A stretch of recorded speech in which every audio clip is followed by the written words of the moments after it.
بعد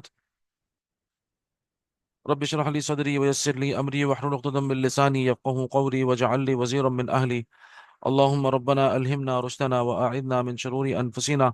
اللهم أرنا الحق حقا وارزقنا اتباعه وأرنا الباطل باطلا وارزقنا اجتنابه ولا تجعله ملتبسا علينا فنضل واجعلنا للمتقين إماما. اللهم وفقنا لما تحب وترضى وتقبل منا فإنك خير المتقبلين.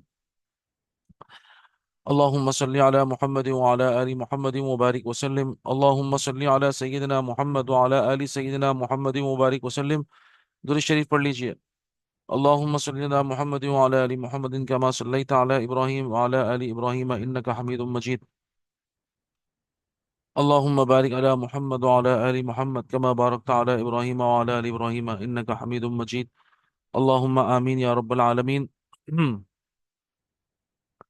ہم انشاءاللہ ہم نے اعوذ باللہ من الشیطان الرجیم اور بسم اللہ الرحمن الرحیم کی تفسیر ہم نے پڑھی تھی، اور بسم اللہ کی تو تفسیر ہو گئی تھی، الرحمن اور الرحیم کی تفسیر نہیں ہوئی تھی.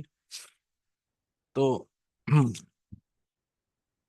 سب سے پہلے ہم جو ہے وہ ایک تو ہم سورۃ الفاتحہ شروع کر رہے ہیں. تو سب سے پہلے ہم جو ہے نا وہ کچھ چیزیں لکھتے ہیں سورۃ الفاتحہ کے بارے میں، اور سورۃ الفاتحہ میں بھی الرحمن اور الرحیم آئے گا تو انشاءاللہ پھر ہم اس کو ذکر کر لیں گے.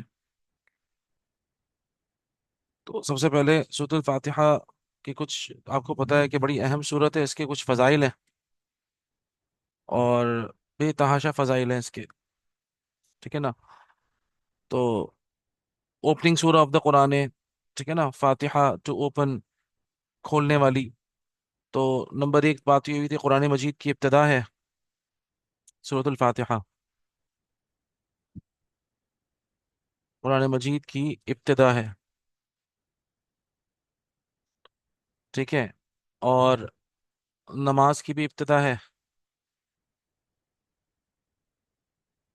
ٹھیک ہے. قرآن مجید کی ابتدا بھی سورہ فاتحہ ہے، نماز کی ابتدا بھی سورہ فاتحہ ہے. نزول کے اعتبار سے پہلی صورت ہے، کامل صورت پہلی. ٹھیک ہے نا. نزول کے اعتبار سے پہلی کامل صورت ہے، پہلی مکمل صورت ہے.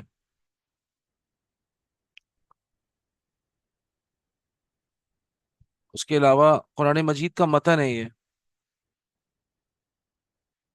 یہ قرآن مجید کا متن کہلاتا ہے.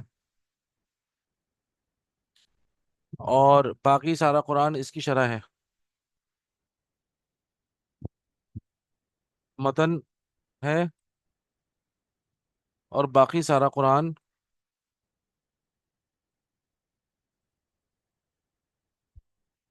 اس کی شرح ہے. شرح کہتے ہیں ایکسپلینیشن کو، آپ کو پتہ ہے نا. متن از اے ٹیکسٹ، شرح ایکسپلینیشن ہے. اور اس کے مختلف نام ہیں.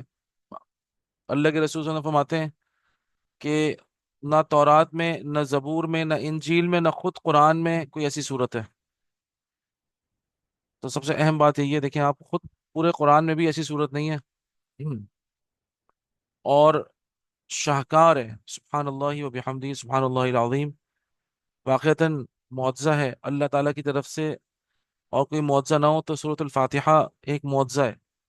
ہر رکعت میں پڑھی جاتی ہے، اس کے بغیر نماز نہیں ہوتی ہے. اور جتنا زیادہ پڑھو اتنا زیادہ لذت آتی ہے. یہ سارے معجزے ہیں، یہ کوئی عام بات نہیں ہے. ہر رکعت میں پڑھنے سے، روزانہ پڑھنے سے، پابندی سے پڑھنے سے ہر مرتبہ اس کی الگ لذت ہے. تو یہ سوائے معجزے کے اور کسی شے میں ممکن نہیں ہے. اچھا، اس کے بہت سارے نام ہیں. ٹھیک ہے، اس کے کچھ نام ہیں. پہلے ہم یہ سب چیزیں، بنیادی چیزیں لکھ لیتے ہیں، اس کے بعد پھر دیکھتے ہیں. اور ٹھیک ہے نا. اس کے نام بہت سارے ہیں. عرب لوگوں کی عادت تھی کہ جس چیز سے ان کو محبت ہوتی تھی تو اس کے بہت سارے نام رکھتے تھے. تو اللہ تعالیٰ کی محبت کا بھی اس سے اظہار ہوتا ہے سورۃ الفاتحہ سے. اس کے بہت سارے نام ہیں. ٹھیک ہے نا. نمبر ایک، ہم کچھ نام لکھ لیتے ہیں. ام القرآن، قرآن مجید کی جڑ، بنیاد.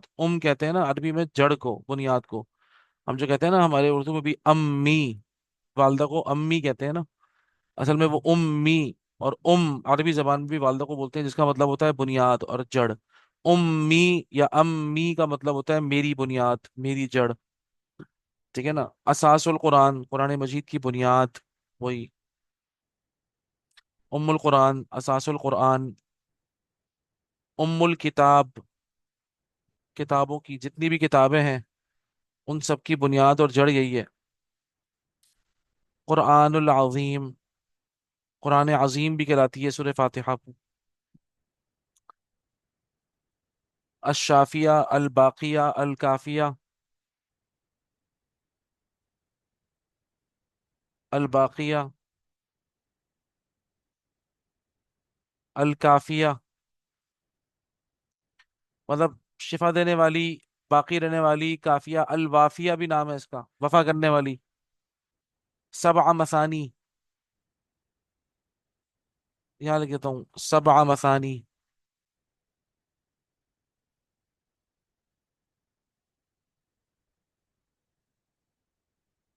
اچھا، یہ ہر بیماری کے لیے شفا ہے اس کے اندر، ہر بیماری کے لیے.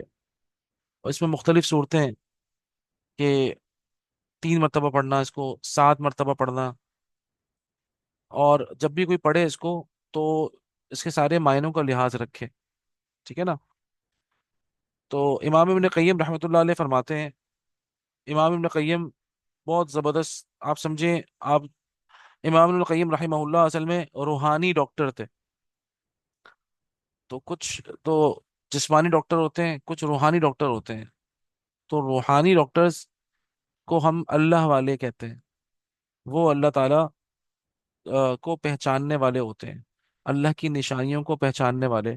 اس کے لیے ایک اور لفظ آتا ہے ہمارے یہاں، العارف باللہ، اللہ کو جاننے والا، اللہ کی نشانیوں کو پہچاننے والا. تو امام ابن قیم رحمہ اللہ بھی ہماری امت میں ان لوگوں میں سے ہیں جو کہ ڈاکٹر آف دا سول، روح کے معالج تھے، روح کے ڈاکٹر تھے. فرماتے ہیں کہ سورۃ الفاتحہ میں قلبی شفا بڑے ہی کامل انداز میں ہے. ٹھیک ہے نا. قلبی شفا، دل کی شفا قرآن مجید میں بڑی کامل انداز میں آئی ہے. لیکن اس کے اندر کچھ شروط ہیں کہ دل کی جو بیماریاں ہوتی ہیں نا، ان میں خاص طور پہ دو مین بیماریاں ہوتی ہیں. نمبر ایک یہ کہ ایک انسان تک جو ہے نا وہ علم غلط انداز میں پہنچا ہو، انفارمیشن، نالج، علم صحیح طرح نہ پہنچا ہو اس کے پاس. تو علم فاسد ہو. دل کی جو بیماری ہے اس میں سب سے پہلی چیز کیا ہوتی ہے؟ علم کا فاسد ہونا. انسان کو جو بھی پتا ہے وہ اس کو اللہ اس کے رسول سے کنیکٹ نہیں کر رہا، بلکہ ڈسکنیکٹ ہو رہا ہے. یا پھر اللہ اس کے رسول کا علم بھی اس کے پاس اس طرح کا ہو کہ جس کے اندر اللہ کے ساتھ بھی شرکت ہو اور رسول کے ساتھ بھی شرکت ہو. یا پھر اس طرح کا علم ہو اس کے پاس کہ اللہ کے حقوق بھی وہ پورا نہیں کرتا ہو، اور رسول اللہ صلی اللہ علیہ وسلم کے کیا حقوق ہیں اس کو وہی بھی نہ پتا ہو. یا اس کے پاس علم اس قسم کا ہو کہ اللہ سبحانہ و تعالیٰ کی ذات مبارکہ کا بھی صحیح کی بھی صحیح معرفت نہ ہو، اور رسول اللہ صلی اللہ علیہ وسلم کی ذات کا بھی صحیح جو ہے نا وہ معرفت نہ ہو. یا پھر اس طرح کا علم ہو کہ جس سے اللہ کے رتبے میں بھی کما حق ہو، مطلب کمی آتی ہو، اور رسول اللہ صلی اللہ علیہ وسلم کے بھی رتبے کا وہ لحاظ نہ کر پائے. تو علم فاسد ہو، نمبر ایک. نمبر دو، نیت اور ارادہ بھی اس کا صحیح نہ ہو، وہ بھی فاسد ہو. یہ دونوں بڑی اہم چیزیں ہیں. یا اگر آپ چاہیں تو دوسرے والے کو پہلے کر لیں کہ بھئی نیت اور ارادہ فاسد ہو. مثال کے طور پہ انسان کی نیت یہ ہو کہ جو ہے نا جیسے کہ میں ایک میڈیسن لے رہا ہوں، تو ویسے ہی اس کا کام بھی صرف میڈیسن کا ہی ہے. انسان کی مطلوب جو ہے نا وہ ہدایت نہ ہو، اس میں سے علمی نقطے نکالنا، اس کے اندر سے ایسی ایسی باتیں نکالنا، اور اس کے راز ڈھونڈنا. ایسی چیزوں کے اندر، ایسی چیزوں کی کھوج میں پڑ جائے انسان کہ جس کا نہ اس کا دنیا کا فائدہ نہ کوئی آخرت کا فائدہ، بلکہ بس وہ پھر یہ کہ بلا وجہ کی جو ہے نا وہ ان نیسیسری نالج، جس سے خود اللہ کے رسول نے پناہ مانگی ہے، اللہم انی اعوذ بک من علم لا ینفع. تو انسان کا نیت اور ارادہ اگر وہ صحیح نہ ہو، اور اوپر سے اس کے پاس جو علم پہنچا ہو وہ صحیح نہ ہو، تو یہ دونوں چیزیں انسان کے دل کو بالکل خراب کر دیتی ہیں. سب سے پہلے تو نیت اور ارادے کے اندر بھی فساد ہوا، جس کی وجہ سے آپ کا الٹیمیٹ گول ہی چینج ہو گیا۔ جب نیت اور ارادہ فاسد ہوا تو پھر تو جو تیر آپ نے لگایا سمجھے وہ جگہ پہ ہی نہیں پہنچے گا، وہ منزل مقصود تک انسان پہنچ ہی نہیں پائے گا۔ اور دوسرا یہ کہ اسی کی وجہ سے انسان پھر غلط راستوں میں گھسے گا، تو وہ علم جس سے خود اللہ کے رسول صلی اللہ علیہ وسلم نے پناہ مانگی ہے، اس طرح کی نالج اور اس طرح کی انفارمیشن اس کے اندر آئے گی، تو وہ اللہ اس کے رسول سے اس کو بجائے کنیکٹ کرنے کے ڈسکنیکٹ کر دے گی۔ اور بیچ میں اتنی ساری جو ہے نا وہ پگڈنڈیاں آئیں گی، اتنی ساری جو ہے نا وہ ٹربلز اور اتنے سارے رانگ ویز آئیں گے کہ انسان بےچارا غلط راستوں پہ بہت دور نکل جائے گا، اس کو پتہ بھی نہیں چلے گا۔ تو اگر انسان اپنی نیت کو صحیح کر لے، ہدایت کی نیت ہو اس کی کہ یا اللہ تعالیٰ مجھے سیدھا راستہ دکھا، اور اللہ تعالیٰ جن پر آپ نے انعام کیا ہے ایسے لوگوں کا راستہ ہمیں عطا فرما، تو سب سے پہلے نیت صحیح ہو جائے گی انسان کی۔ تو اس کے بعد جو اس کو علم آئے گا تو پھر وہ صحیح علم حاصل کرے گا۔ تو فرماتے ہیں کہ سورہ فاتحہ میں دنیا اور آخرت کی ہر قسم کی خیر اور سعادت موجود ہے۔ اور واقعہ یہی ہے، انشاءاللہ ابھی ہم جب اس کی تفسیر پڑھیں گے تو آپ کو اندازہ ہوگا کہ دنیا اور آخرت دونوں کے اندر جتنی چیزیں انسان کو چاہیے وہ سورۃ الفاتحہ میں موجود ہیں۔ خیر، سعادت، بھلائی، ٹھیک ہے نا؟ فاتحۃ الکتاب ام الکتاب ہے۔ اچھا، یہ بہترین دم ہے، اس سے دم کیا جانا چاہیے۔ اب ہمارے یہاں ایک بڑا عجیب و غریب مسئلہ ہے کہ ہم جو ہے نا وہ مصیبت یہ ہو گئی ہے اس دور میں آ کے نا، کیونکہ انسان بہت زیادہ مادہ پرست ہو گیا ہے، مادے کو بہت زیادہ ماننے لگ گیا ہے انسان۔ تو اس کا مسئلہ یہ ہوا کہ انسان کا یقین بھی پھر مادے پر ہے، اس یقین نے پھر بہت زیادہ بڑھا کے یقین کا بھی کیفیت وہ یہ سمجھیں آپ نیت و ارادہ۔ تو اب آپ اندازہ کریں کہ لوگوں نے کتا تو پال لیا ہے لیکن آیت الکرسی کا اہتمام کرنا چھوڑ دیا ہے۔ تو آپ اندازہ کریے کہ آیت الکرسی جو ہے نا وہ ہر شر سے حفاظت کرتی ہے، لیکن کتا پالا ہوا ہے۔ اسی طریقے سے سورۃ الفاتحہ سے لوگ پہلے صحابہ کرام نے تو سانپ کے کاٹے کا بھی علاج کیا ہے، اور ان کو یقین ہوتا تھا کہ ہم نے سب سے بہترین چیز ہماری طرف سے جو کرنے کا کام تھا وہ الفاتحہ ہم نے پڑھ کے پھونک دیا۔ تو جب سانپ کا زہر یہ سورۃ الفاتحہ زائل کر سکتی ہے، تو آپ اندازہ کریے کہ جو عام چھوٹے چھوٹے وائرل انفیکشنز ہوتے ہیں یا اور جو کچھ بھی ہوتے ہیں، کیا ان کے اندر انسان کو سکون نہیں ملے گا؟ ایسا ہو نہیں سکتا، ایسا ہو نہیں سکتا کہ سکون نہ ملے۔ یہ ساری ہماری یقین کی کیفیات کا معاملہ ہے کہ ہمارے یقین کمزور ہو چکے ہیں، مادہ پرستی پر زیادہ یقین ہے، تو اسی لیے سورۃ الفاتحہ کام نہیں کرتی ہے۔ اچھا، اس کے ہم مفاہیم سے بھی ناواقف ہیں، اس کے اندر جو شفا موجود ہے ہم اس سے بھی ناواقف ہیں، اسی لیے سورۃ الفاتحہ پہ سے یقین اڑ گیا، اور سمجھے آپ پیناڈول پر اور مختلف قسم کی میڈیسنز کے اوپر یقین زیادہ بیٹھ گیا۔ ابھی پچھلے دنوں ایک بچہ آیا میرے پاس، اس کے بیچارے کے سارے ٹیسٹ ہو گئے تھے، بچے کے سارے ٹیسٹ ہو چکے تھے، اور اس کے باوجود اس کو شفا نہیں مل رہی تھی۔ عجیب ہوا تھا بچہ وہ۔ تو یقین کریں کہ اس کے بعد پھر وہی بات ہے کہ اس کو دم کیا گیا، اس کو درود پڑھ کے نا اس کے اوپر پھونکا گیا، سورۃ الفاتحہ کو پڑھ کے پھونکا۔ الشافیہ ہے یہ شفا دینے والی ہے، الکافیہ ہے یہ کافی ہو جاتی ہے، کافی جانے کا مطلب ہے اور کسی چیز کی ضرورت ہی نہیں بچتی ہے۔ الباقیہ ایسا نہیں ہے کہ یہ ساتھ چھوڑ کے چلی جائے گی، بلکہ یہ باقی رہے گی، اس کا اثر بھی باقی رہتا ہے۔ تو جب اس کے اوپر دم درود وغیرہ کیا الحمد للہ رب العالمین قرآن کی آیتوں سے سورۃ الفاتحہ سے سب سے، تو ماشاءاللہ پھر وہ بچہ بالکل سیٹ ہو گیا۔ تو بہرحال اب اور بھی مختلف قسم کے خیر علاج ہیں، وہ بھی ہم ڈسکس کریں گے خیر۔